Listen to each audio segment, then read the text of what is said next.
जय हिंद साथियों, आपका अपने यूट्यूब चैनल में हार्दिक स्वागत है।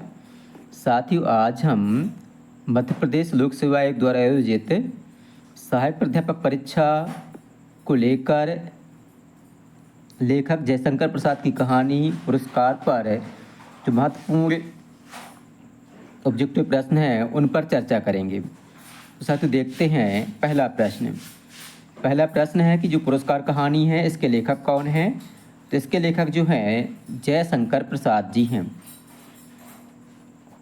अगला प्रश्न है, जो पुरस्कार कहानी है उसका प्रमुख पात्र कौन सा है। तो 4 ऑप्शन इसमें दिए गए हैं, मधुलिका, कार्निया, कार्नलिया, गौतम चंद्रगुप्त। तो ऑप्शन पहला सही उत्तर है, मधुलिका। अगला प्रश्न है, जो मधुलिका है किसकी पुत्री थी। सेनापति की, राजा की, सिंघमित्र की, व्यापारी की।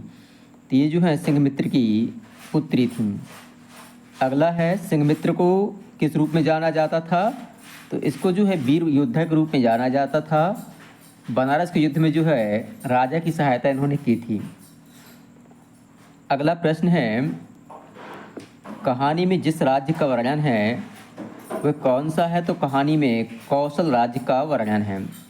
और जो मगध राज्य है तो वहाँ का जो राजकुमार था और जो उसका नाम अरुण था, वह जो है मधुलिका से शादी करना चाहता था और जो है कौशल पर विजय प्राप्त करना चाहता था। अगला प्रश्न है, मधुलिका का स्वभाव कैसा था।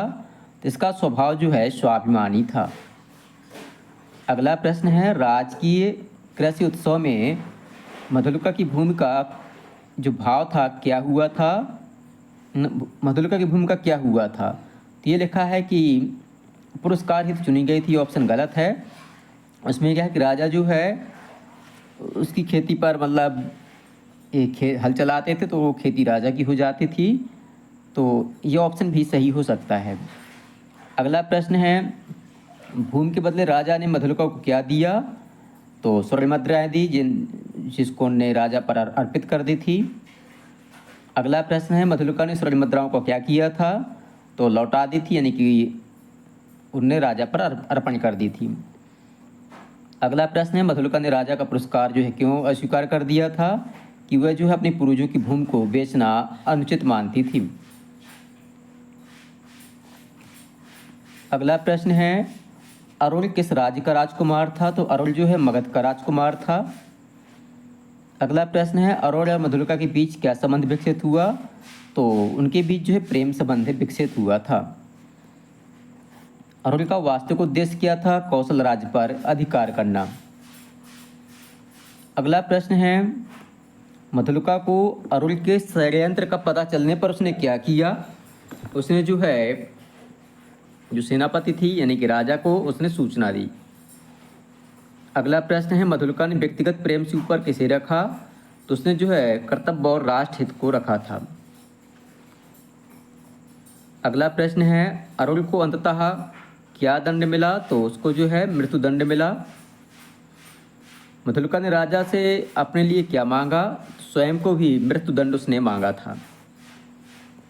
अगला प्रश्न है कि पुरस्कार कहानी का मुख्य संदेश क्या है। तो राष्ट्र और कर्तव्य जो है सर्वोपरि है, ये इस कहानी का मुख्य संदेश है। अगला प्रश्न है, परीक्षा की दृष्टि से मधुलिका किसका प्रतीक है। तो त्याग और स्वाभिमान का। अगला प्रश्न है, पुरस्कार कहानी हिंदी साहित्य की किस विधा से संबंधित है। तो ये जो है कहानी विधा से संबंधित है। तो साथ इस प्रकार से ये 20 प्रश्न पूरे होते हैं और अगले भाग में हम देखेंगे अगले शेष